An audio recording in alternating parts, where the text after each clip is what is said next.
స్తోత్రం. ప్రియ సంగమ దేవుని బిడ్డలారా, ఈరోజు మన ధ్యానము లూకా సువార్త 13వ అధ్యాయము 5వ వచనము చదువుకుందామండి. 7వ వచనం.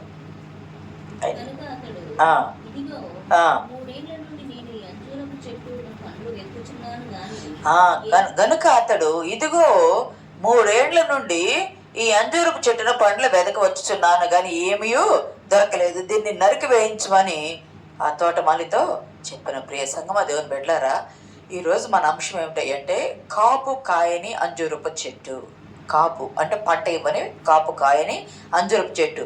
ఈ అంజూరపు చెట్టు ఎక్కువగా ఇజ్రాయేల్ దేశానికి సూచనగా మాదిరిగా చూపిస్తారు.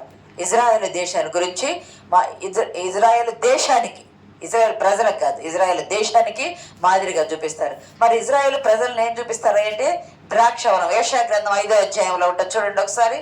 యెషయా గ్రంథం 5వ అధ్యాయము 7వ వచనం చూడండి. ఇశ్రాయేలు వంశము సైన్యములకు అధిపతియగు యెహోవా ద్రాక్ష తోట. ఇజ్రాయేలు వంశము సైన్యములకు అధిపతియగు యెహోవా తోట, వనము. లేకపోతే ప్రియ సంగమా, ఇజ్రాయేల్ ఎవరు అంటే యెహోవా ద్రాక్ష వనం అంట. అయితే ఇక్కడ ఒక యజమాని లేదా ఒక తోటలో ఉన్న ఒక మనుషుడు తన తోటలో, తన ద్రాక్ష తోటలో అంటే ఇజ్రాయేలు తోటలో ఒక అంజూరపు చెట్టును నాటాడు. గమనించండి, అంజూరపు చెట్టును నాటాడు. ద్రాక్ష వనములో సహజంగా మనం కూడా అప్పుడప్పుడు కొంతమంది పొలాలు విన్న వ్యక్తులు ఏం చేస్తారంటే అంతర పంటలు వేస్తారు. పంటల మధ్యలో కూడా మధ్యలో కొంత మధ్యలో పంటలు వేస్తూ ఉంటారు. ఇక్కడ ఈ తోటమాలి ఏం చేశాడయ్య అంటే ఒక వ్యక్తి తోటలో ద్రాక్ష తోటలో అంజూరపు చెట్టును నాటాడు. అంజూరపు చెట్టు నాటినప్పుడు 3 ఏళ్ళు బట్టి అంజూరపు చెట్టును చూస్తున్నాడంట. ఆ తోట ఓనర్ వచ్చాడు, 3 ఏళ్ళు బట్టి చూస్తున్నాడు. దానిలో ఒక్క ఫలము కూడా లేదు. వెతకు వచ్చినప్పుడు దానిలో ఏమైనా ఫలము దొరికి దాన్ని వెతకు వచ్చినప్పుడు ఒక్క ఫలము కూడా లేదు. కానీ ఇక్కడ గమనించినట్లయితే ఈ ద్రాక్ష తోట అనేది కీర్తనల గ్రంథంలో ఒక మాట అంటాడు దేవుడు.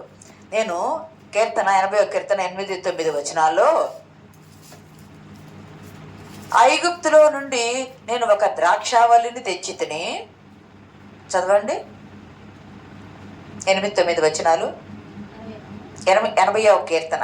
ఐగుప్తులో నుండి ఒక ద్రాక్షావల్లిని తెచ్చి తిని, నేను ఐగుప్తులో నుండి ఒక ద్రాక్షావల్లిని తెచ్చితిని, అన్యజనులను వెళ్ళగొట్టి నాటితివి. దేవుడు చెప్తున్నాడు. మీకు గుర్తుందా, యేసేపు కాలంలో యాకోబు అతని సంతతంతా ఎక్కడికి వెళ్ళారు? ఐగుప్తుకు వెళ్ళారు. ఐగుప్తులో నుండి మోషే యెహోషువ నాయకత్వంలో తీసుకొచ్చి ఎక్కడ నాటాడు? వాగ్దాన ఇజ్రాయేలు దేశంలో నాటాడు దేవుడు. వాళ్ళని తీసుకొచ్చి చూడండి ఎంత పోలిక చెప్తున్నాడు. ఐగుప్తులో నుండి నేను ఒక ద్రాక్షావల్లిని తీసుకొని వచ్చి తిని, దాన్ని తీసుకొని వచ్చి ఇక్కడ ఏం చేస్తున్నాడంటే, ఇక ఆ అధ్యాయం తర్వాత కానీ చూస్తే ఇంకెర్మియా గ్రంథం చాలా చోట్ల ఉంటుంది. నేను వాటిని తీసుకొచ్చి అక్కడ ఇజ్రాయేల్ దేశం అంటే రాళ్ళు గుట్టలు ఉన్న ప్రాంతము, అదంతా శుభ్రం చేసి మెత్తని మన్ను చేసి అక్కడ ద్రాక్షావల్లిని నాటా. నేను ద్రాక్షావల్లిని నాటితే మీరేం చేస్తారంటే కారు ద్రాక్షాలు ఇచ్చారు. మంచి ద్రాక్షగా మీరు ఉండలేదు, కారు ద్రాక్షాలు ఇచ్చారు. సరే, ఆ ద్రాక్షావనాన్ని ఒక ద్రాక్షావనాన్ని నేను నాటాను, మిమ్మల్ని ఆశీర్వదించాను. కానీ దానిలో నేనేం చేశానంటే యోదయాను నాటాను, అంజూరపు చెట్టును నాటాను. అంజూరపు చెట్టు యోధా దేశానికి అంజూరాన్ని నాటాను. అంజూరపు చెట్టు సహజంగా చూస్తే చిన్న దగ్గర నుండి ఎదుగుతూ ఉంటుంది. 15 అడుగుల పైన ఎత్తు ఎదిగిద్ది అంజూరపు చెట్టు. 15 అడుగుల పైన ఎత్తు ఎరిగిద్ది, 25 అడుగుల వెడల్పుగా విస్తరించింది. 15 అడుగులు పైన ఎత్తుకు ఎదిగింది, 25 అడుగుల వెడల్పుగా విస్తరించిపోయింది. అంటే అది వెడల్పు విస్తరించిపోయినప్పుడు దాని కింద ఉన్న ద్రాక్ష తోట నీడబడిద్ది, ఎండబడదు. నీడబడితే పంట తక్కువైంది, నీడబడిద్ది. అయినా తెలిసి కూడా అంజూరాలు చాలా సంవత్సరాల నుండి తెలిసి కూడా కాపు వేశాడు అనమాట. ఆ తోట వేశాడు ఈ యజమాని, అంజూరపు చెట్టు వేయించాడు. అయితే 3 సంవత్సరాలు అయినాయి. 3 సంవత్సరాలు బట్టి నువ్వు ఏమి ఇవ్వటం లేదు అనే మాట అన్నాడు. 3 సంవత్సరాల నుండి నేను ఎతక వస్తున్నానంటే సహజంగా అంజూరపు చెట్టు పెట్టినప్పుడు లేవియాకాండం ప్రకారము 19వ అధ్యాయం ప్రకారము 23 చదవండి ఒకసారి. మీరు ఆ దేశంలోకి వచ్చి ఆహారములకై ఆ. నానా విధములైన చెట్లను నాటినప్పుడు ఆ. వాటి పండ్లను అపవిత్రముగా ఎంచవలెను. ఆ. వాటి కాపు మీకు ఎక్కువగా ఉండునట్లు ఆ. అవి 3 సంవత్సరముల వరకు ఆ. మీకు అపవిత్రములుగా ఉండవలెను. ఇక్కడ అన్నాడు, మీరు ఈ దేశానికి వచ్చి చెట్లు నాటుతున్నారు కదా, చెట్లు నాటినప్పుడు 3 సంవత్సరాల వరకు ఆ కాపు మీరు ఏది తీసుకోకూడదు, అది అపవిత్రము. 3 సంవత్సరాల వరకు ఆ కాపు తీసుకోకూడదు, అపవిత్రము, దాన్ని వదిలేసేయాలి. అలాగా 4వ సంవత్సరం వచ్చే పంట ఉంటది కదా, దాన్ని ఏం చేయాలంటే దేవునికి వదిలిపెట్టాలి. చదవండి ఉంటది, అపవిత్రము వాటిని తినకూడదు. ఆ. 4వ సంవత్సరం ఆ. వాటి ఫలములన్నీ యెహోవాకు ప్రతిష్టమైన స్తుతియాగ ద్రవ్యములగును. 5వ సంవత్సరం వాటి ఫలములను తినవచ్చును. నేను మీ దేవుడైన యెహోవాను. చాలు. ఇక్కడ గమనిస్తే దేవుడు చెప్తున్నాడు, 3 సంవత్సరాలు మీరు చెట్టు వేస్తే 3 సంవత్సరాల వరకు దాని పంట తినకూడదు, అది అపవిత్రము, అది వదిలేసేయాలి. అలాగా 4వ సంవత్సరం వచ్చే పంట అది దేవుని కొరకు అర్పించేసేయాలి. అంటే ఆ పంట కానీ దాని మీద రాబడి కానీ దేవాలయంకి తీసుకెళ్ళి అర్పించేసేయాలి, అది దేవుంది, మనం తీసుకునేది కాదు. 5వ సంవత్సరం వచ్చే పంట ఉంటుంది కదా, 5వ సంవత్సరం వచ్చే పంట మీరు తినవచ్చు. మరి ఆ 3 ఏళ్ల బట్టి వెతుకుతున్నారంటే 3 ఏళ్ల దాకా ఈ సంప్రదాయం ప్రకారం, ధర్మశాస్త్రం ప్రకారం 3 ఏళ్ల దాకా ఇది తీసుకోకూడదు కదా. తీసుకొని తర్వాత నుండి 3 ఏళ్ల నుండి ఎదుగుతున్నాడు యజమాని. తీసుకొని అంటే 6 సంవత్సరాలు అవుతుంది ఆ చెట్టు పెట్టబట్టి. 6 ఏళ్ల బట్టి ఆ భూమి సారం తీసుకుంటుంది, దాని తేమంతా తీసుకుంటుంది, అది బాగా పెద్దగా ఎదిగిపోయింది, నీడ బాగా ఇస్తుంది, పక్క ఉన్న చెట్లకు నీడనిచ్చి పంట రాకుండా చేస్తుంది, తాను ఫలించట్లా ఇతరులను ఫలింపకుండా చేస్తుంది, అంటే ఫలములు లేకుండా అది జీవిస్తుంది. ప్రభు అంటాడు, నేను మిమ్మల్ని డెవలప్ చేశాను కదా, నేను మిమ్మల్ని తీసుకొచ్చి ఆస్వాదించారు కదా, మనం ఎదుగుతున్నాము, ఆశీర్వదించబడుతున్నాం. గమనించుకోవాలా, ఎదగటం వేరు, ఆశీర్వదించబడటం వేరు, ఫలములు పొందటం వేరు. ఎదిగి ఆశీర్వదించబడ్డ ఫలములు లేకపోతే గొడ్డు చెట్టు అంటారు. ఇది ఎలా ఉందయ్యా అంటే 3 ఏళ్ల బట్టి వెతకు వచ్చిన ఆ 3 ఏళ్ళు వదిలేసిన 3 ఏళ్ళు, 6 ఏళ్ల బట్టి వెతకు వచ్చిన ఆ 3 ఏళ్ళు లెక్క ఉంటుంది కాబట్టి 3 ఏళ్ల బట్టి వెతకు వచ్చిన ఒక్క ఫలము కూడా లేదు. మీకు గుర్తుందా, యేసుక్రీస్తు ప్రభు వారు కూడా చూడవసరం లేదు కానీ హోలీ వీక్లో ఆయన బేతనియా నుండి వచ్చేటప్పుడు ఆకలిగోని అంజూరపు చెట్టు వైపు, రోడ్డు ప్రక్కన ఉన్న అంజూరపు చెట్టు వైపు చూసినప్పుడు ఆ చెట్టు నిండా ఆకులు ఉన్నాయి. ఆయన దగ్గర ఎవరున్నారు? శిష్యులు ఉన్నారు, పరిచయులు ఉన్నారు, శాస్త్రులు ఉన్నారు, అందరూ ఉన్నారు. చెట్టు నిండా ఆకులు ఉన్నాయి. ఆయన ఆకలి కొని అంజూరపు చెట్టు దగ్గరికి వెళ్ళి చూస్తే ఒక్క ఫలము కూడా దానికి లేదు అని ఉంటది. ఆకలి కొని అక్కడికి వెళ్ళి చూస్తే ఒక్క ఫలము కూడా లేదు అనంటే, సహజంగా అంజూరపు చెట్టు 2 పంటలను ఇస్తుంది. లాస్ట్ ఇయర్ కూడా ఒకసారి చెప్పాయి ఈ వాక్యం, 2 పంటలను ఇస్తుంది. ఈ మాట చెప్పిన సందర్భం, 2 పంటలను ఇచ్చేటప్పుడు ఒక పంట నిండా ఆకులు ఉన్నప్పుడు వచ్చే పంట, ఒక పంట నిండా ఆకులు ఉన్నప్పుడు వచ్చే పంట. మరి యేసుక్రీస్తు ప్రభు వారికి తెలియదా నిండా ఆకులు ఉన్నాయి, మరి పంట కాయ ఉందో లేదో తెలియదా? తెలుసు. కానీ పక్కనున్న మనుషుల హృదయాంతరంగా నెరిగారు, నిండా ఆకులు ఉన్నాయి, ఆకులు దగ్గరకు పోయి చూసే వరకు కూడా ఫలములు కనిపించట్లేదు. ఆకులు అనేది వేషధారణకు గుర్తుగా ఉంచింది. అంజూరపు చెట్టు తాను ఉపయోగపడిద్ది, ఇతరులకు ఉపయోగపడింది.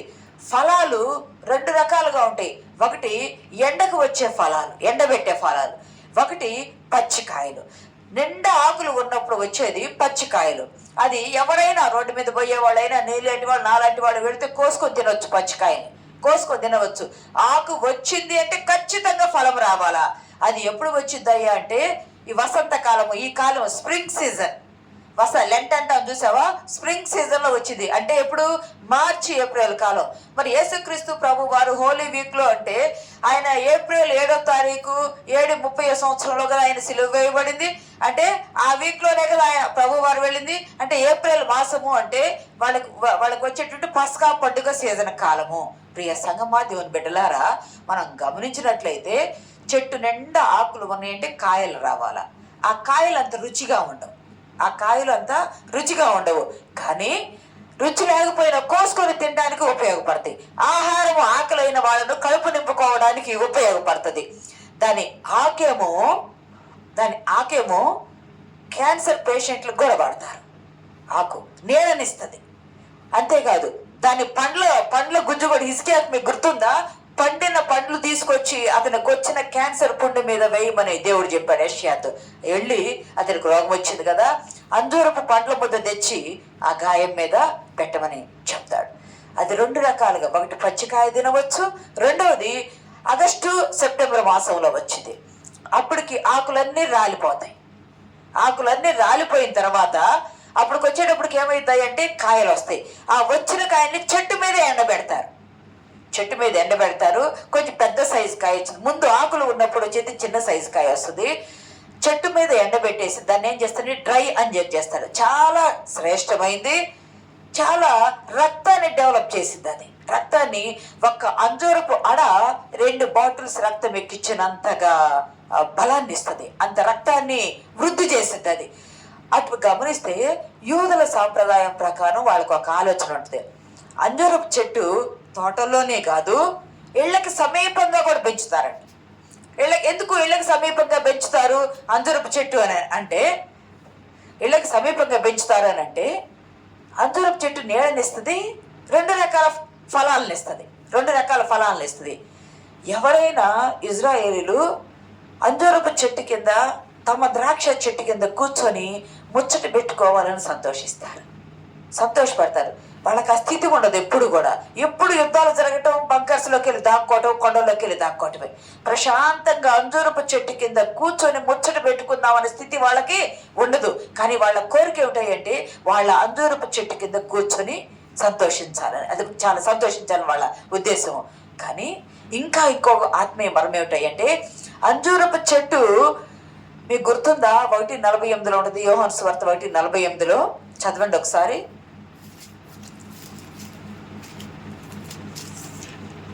నన్ను నీవు ఎలాగ ఎరుగుదువని నతానియేలు ఆయనను అడగగా, యేసు ఫిలిప్పు నిన్ను పిలువక మునిపే నీవు అంజూరపు చెట్టు కింద ఉన్నప్పుడే. ఇక్కడ 48లో ఒక మాట అంటున్నాడు. పిలుపు వెళ్ళి నతానియేలుతో చెప్పాడు, ధర్మశాస్త్రము ప్రవక్తలు ఎవరి గురించి చెప్పారో ఆ మెస్సయ్యను నేను కనుగొన్నాను అంటే, గలిలయ నుండి మంచిది ఏదైనా రాగలదంటే వచ్చి చూడు అంటాడు. దగ్గరకు రాగానే యేసుక్రీస్తు ప్రభువారు అంటాడు, నతానియేలు, నేను నిన్ను ఆ అంజూరపు చెట్టు కిందే చూశాను. గమనించండి, ఆ మాట ఒకటి, ఆ అంజూరపు చెట్టు కిందే చూశాను. ఏ అంజూరపు చెట్టు అంటే, ప్రతి యూదులు, ప్రతి ఇజ్రాయేలీలు తమ ఇంటి దగ్గర అంజూరపు చెట్టు వేసుకొని ఉండాలనుకుంటారు కదా. ఆ స్త్రీలు, ఆ ఇజ్రాయేలీలు స్త్రీలంట, యూద స్త్రీలు అంజూరపు చెట్టు కింద బిడ్డకి జన్మనివ్వాలని ఆశపడతారంట. అంజూరపు చెట్టు నీడలో బిడ్డకు జన్మనివ్వడానికి ఇష్టపడతారంట. ఎందుకంటే అంజూరపు చెట్టు కింద జన్మించిన బిడ్డ చాలా వృద్ధిలోకి వస్తాడంట. అది వాళ్ళ ప్రగాఢ నమ్మకం. అంజూరపు చెట్టు కింద కానీ జన్మనిస్తే ఏ బిడ్డకైనా చాలా వృద్ధిలోకి వస్తారు, బాగా డెవలప్ అవుతారని ఎక్కువగా అంజూరపు చెట్టు కింద డెవలప్ కావడానికి ఇష్టపడతారంట. ప్రియ సంగమ దేవుని బిడ్డలారా, అది వాళ్ళకు ఒక నమ్మకం. ఆ నమ్మకం, అందుకే యేసుక్రీస్తు ప్రభు వారు ఈ నతానియేలుతో కూడా అన్నాడు, నతానియేలు, నేను నిన్ను ఆ అంజూరపు చెట్టు కింద ఉన్నప్పుడే చూసానా, ఎక్కడ నీ తల్లి నిన్ను కన్నప్పుడు ఉన్న అంజూరపు చెట్టు కింద ఉన్నప్పుడే నేను నిన్ను ఎరుగుదునయ్యా అంటే, నీకెలా తెలుసు ప్రభు అని ఆశ్చర్యపోతాడు. ప్రియ సంగమా, ఇంతగా అంజూరపు చెట్టు వాళ్ళలో కలిసిపోయి యోవయాకు గుర్తుగా ఉన్నది. మరి అటువంటి అంజూరపు చెట్టు 3 ఏళ్ల నుండి వెతకవచ్చుచున్నాను అన్నాడు ప్రభువారు. 3 ఏళ్ల నుండి అంటే గమనించండి, యోదయ దేశం అనుకుందాం, యోదయ ప్రజలు అనుకుందాము. 3 ఏళ్ల నుండి వెతక రావటం అంటే, యేసుక్రీస్తు ప్రభు వారు 3 సంవత్సరాలు అవుతుంది పరిచర్య చేయబట్టి. జ్ఞాపకం పెట్టుకోవాలా. 30వ సంవత్సరం వచ్చినప్పుడు బాప్టిజం తీసుకొని పరిచర్య చేయటం ఆత్మీయ మర్మంగా గమనిస్తే, 3 ఏళ్ల బట్టి వెతుకుతున్నాను అంటే, నేను పరిచర్య చేస్తుంది మొదలుకొని నేను వెతుకుతూనే ఉన్నాను. కానీ యోదయ ప్రజలారా, మీలో ఫలాలు లేవు. మీలో ఎంత ఆత్మీయ మర్మము. 3 ఏళ్ల బట్టి ఎతుకుతుంటే ఫలం లేకపోతే, దేవుడు అంటున్నాడు, ఆ యజమాని ఎవరయ్యా అంటే దేవుడు. కానీ ఇక్కడ యేసుక్రీస్తు ఈ తోటమాలు ఎవరయ్యా అంటే యేసుక్రీస్తు ప్రభువారు. యేసుక్రీస్తు ప్రభువారు అంటున్నారు. హెబ్రీ పత్రిక ఒక మాట అంటే చూడండి, 7:25, ఈయన అంటే ఎవరు? యేసుక్రీస్తు ప్రభువారు తన ద్వారా వచ్చు వారి పక్షమున తండ్రికి విజ్ఞాపన ఈయన ఎవరయ్యా అంటే యేసుక్రీస్తు ప్రభువారు తండ్రికి విజ్ఞాపన చేయుటకు నిరంతరము జీవిస్తూ ఉన్నాడు. అంటే గమనించండి ప్రియ సంగమా, ద్రాక్ష తోటలో అంజూరపు చెట్టు ఉంది. అంజూరపు చెట్టును 3 సంవత్సరాలు బట్టి ఆ యజమాని లేదా మనుషులు వెతక వస్తున్నాడు. ఒక్క పండు కూడా రాలేదు. అంటే అప్పటికి 6 సంవత్సరాల కాలం అవుతుంది ఆ చెట్టు బట్టి. భూమి సారము తేమ లాగేసుకుంటుంది. దాని నీడ 25 అడుగుల వెడల్పుకు వచ్చేసి పక్కనున్న ద్రాక్ష పంట కూడా పంట తగ్గిపోతుంది. గమనించండి, అట్లా ఉన్నటువంటి దానిని వెతికి వస్తే ఆ తోటమాలి అంటున్నాడు, నువ్వు ఈ చెట్టును తీసిపోయి, నేను 3 ఏళ్ళు బట్టి వెతక వస్తున్నాను, 3 సంవత్సరాలు బట్టి నేను భూమి మీదకి వచ్చి 33.5 సంవత్సరాలు యేసుక్రీస్తు ప్రభు వారికి అన్వయించుకుంటే మనము 33.5 సంవత్సరాలు, 3 సంవత్సరాలు బట్టి నేను మీకు సువార్త బోధిస్తున్నా, దేవుని రాజ్యం బోధిస్తున్నా. దీనిలో ఈ అంజూరపు చెట్టులో, ఈ యోదయాలు, ఈ ప్రజల్లో మార్పు లేదు, ఫలము లేదు. మార్పు లేదు, ఫలము లేదు. దీన్ని ఏం చెయ్యి?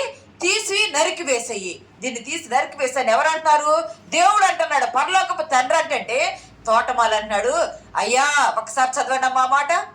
అయ్యా నేను దాని చుట్టూ లూకాసు వార్త 13వ అధ్యాయము 6-9 వచనాలు. అయ్యా దాని చుట్టూ నేను త్రవ్వి ఎరువు వేయబట్టుకు ఈ సంవత్సరము కూడా ఉండనిమ్ము.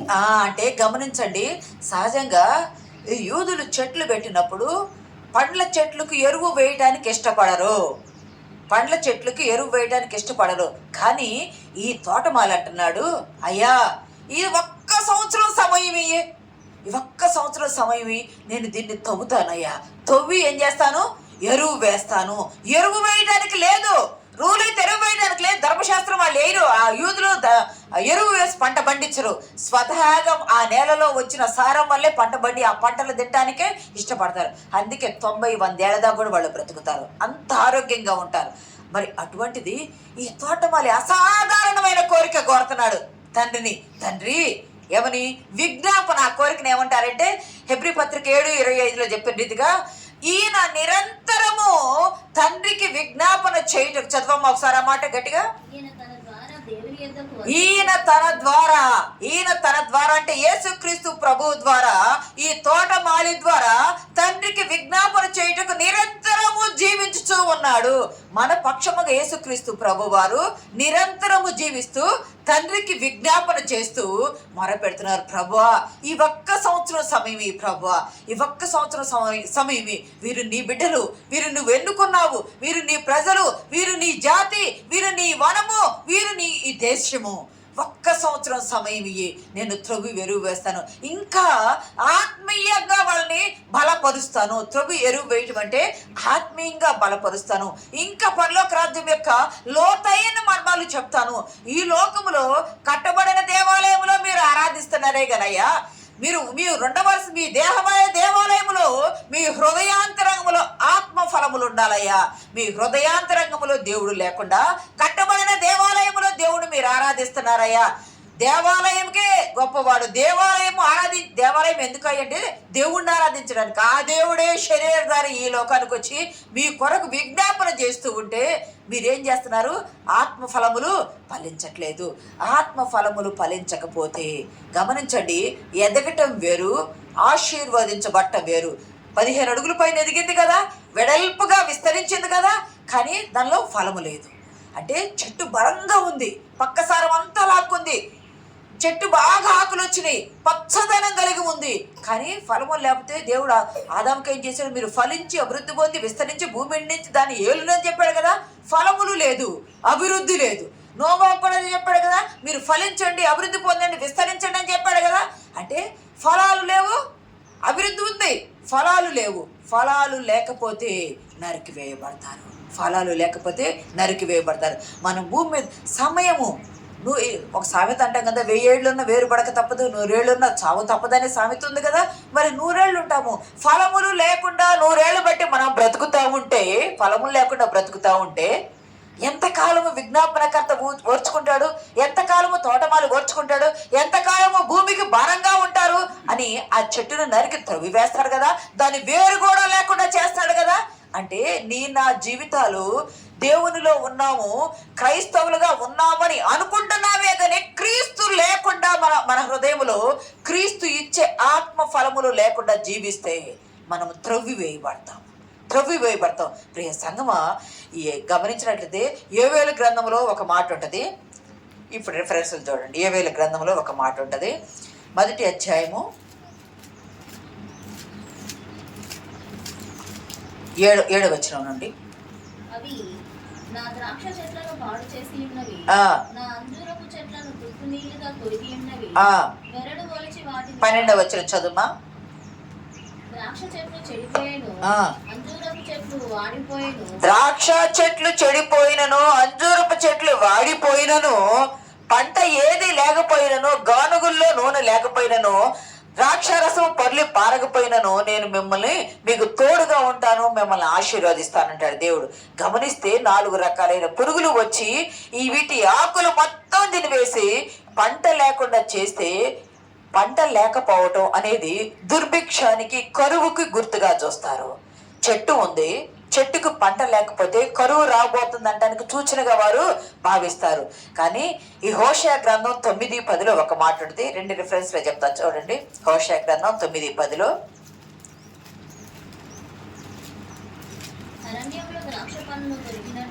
అరణ్యములో ద్రాక్ష పళ్ళు దొరికినట్టు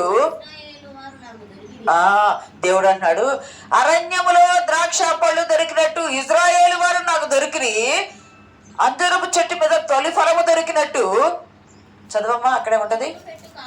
చిగురు పెట్టే కాలమందు అంజూరపు చెట్టు మీద తొలి ఫలము దొరికినట్టు మీ పితరులు నాకు దొరికిరి.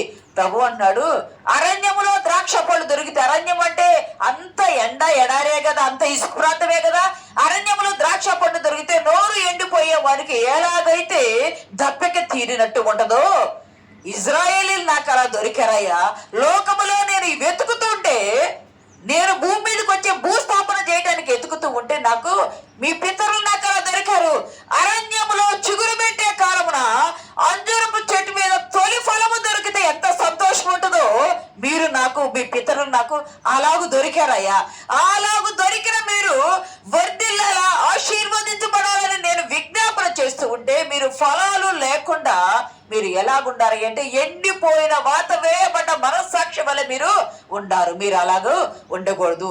ఫలములు లేకపోతే గమనించండి, ప్రభు వారు వచ్చారు, శరీరధారి అయ్యారు, 3.5 సంవత్సరాలు ఆయన దేవుని రాజ్య వ్యాప్తి పరలోకం గురించి చెప్పారు.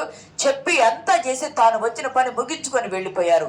ఇప్పటికీ కూడా 2000 సంవత్సరాలు దాటినా ఇప్పటికీ కూడా చాలా మంది ఏంది 95% మెస్సయ్యను అంగీకరించాల. నిన్న 2-3 రోజుల క్రిందట పోయిన వారంలో ఆయన మా మెస్సయ్య వచ్చే టైం అయిపోయింది. ఆయన అసలు ప్రధానమంత్రి, ప్రైమ్ మినిస్టర్ ఆ మాట అనకూడదు, కానీ వాళ్ళదంతా యూదమతపరమైంది కాబట్టి మాకు మెస్సయ్య వచ్చే కాలము స్టార్ట్ అయిపోయింది అని బెంజమిన్ నెతన్యాహు అన్నాడు. అంటే మెస్సయ్య ఇంకా రాలేదు, వస్తాడు. ఈ సూచనలు, ఎందుకంటే యుద్ధాలు జరుగుతున్నాయి కదా. వసంత కాలంలో చిగురు పెట్టే కాలం, అంజూరపు చెట్టు చిగురు పెట్టే కాలం. వసంత కాలంలో దావీదు కూడా యుద్ధాలకు వెళ్ళే కాలం. వసంత కాలంలో ఇప్పుడు యుద్ధాలు జరుగుతున్న కాలం. వాతావరణము జియోలాజికల్గా కూడా వాతావరణ భౌగోళికంగా అంతా అనుకూలం ఉండే సమయము ఈ వసంత కాలము. ఈ వసంత కాలంలో ఈ చెట్టు ఆకులు వచ్చినాయి కానీ ఫలాలు లేవు. ఆకులు వచ్చిన ఫలాలు లేవు. గమనించండి, ప్రభువారు 3 ఏళ్ల బట్టి పరిచర్య చేసిన వారు ఇప్పటికీ కూడా దేవుణ్ణి యేసయ్యను అంగీకరించలేదు. అంటే ఏమయ్యారంటే తిరస్కరించబడ్డారు. యేసుక్రీస్తు ప్రభువారు వారి యొద్ద నుండి తిరస్కరించబడ్డానా. రోమాపత్రికలో అపొస్తలుడైన పౌలు అంటాడు, 11వ అధ్యాయం 25వ వచనం 12వ వచనం చదవండి ముందు. నేను మీ యొద్దకు వచ్చానయ్యా, మీరు నా మాట వినలేదయ్యా. నేను మీ యొద్దకు వచ్చానయ్యా, నేను త్రవ్వి ఎరువు కూడా వేసానయ్యా. త్రవ్వి ఎరువు వేయటం అంటే ఆయన సిలువ వేయబడటం. గమనించండి, తోటమాలి ఎరువు వేయరని చెప్పుకున్నాం కదా. ఇక్కడ తోటమాలి యేసుక్రీస్తు ప్రభువారు ఎరువు వేయరంటే ఏ ఎరువు వేశాడంటే ఆ రాతి కొండల మధ్య త్రవ్వబడి సిలువ అనే ఎరువు వేశాడు ఆయన. అంటే మీ కొరకు తన ప్రాణం కూడా ఆయన పెట్టాడు. యూదుల కొరకు తన ప్రాణం కూడా, సర్వలోకానికి తన ప్రాణం కూడా సిలువ వేయబడి మీ కొరకు రక్తము చిందించిన తన రక్తమే ఎరువు. ఆ తోటకి, ఆ చెట్టుకి ఈ రక్తము చిందించి ఎరువుగా వేసినా కూడా వారు మారల. రక్షణ ఏం చేశారు? వాళ్ళు తిరస్కరించారు. 12వ వచనం చూడండి,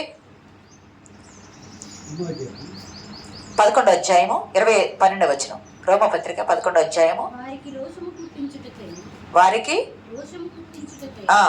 వారి తొట్టిపాటు వలన అన్యజనులకు రక్షణ కలిగింది. ఇజ్రాయేలు త్రొట్టుపాటు వలన వారికి రక్షణ వచ్చింది. కానీ వారు ఏం చేశారు అంటే రోషము కలిగి నువ్వు మా దేవుడు కాదు అని చెప్పి రోషము కలిగి తొట్టుపాటు పడ్డారంట.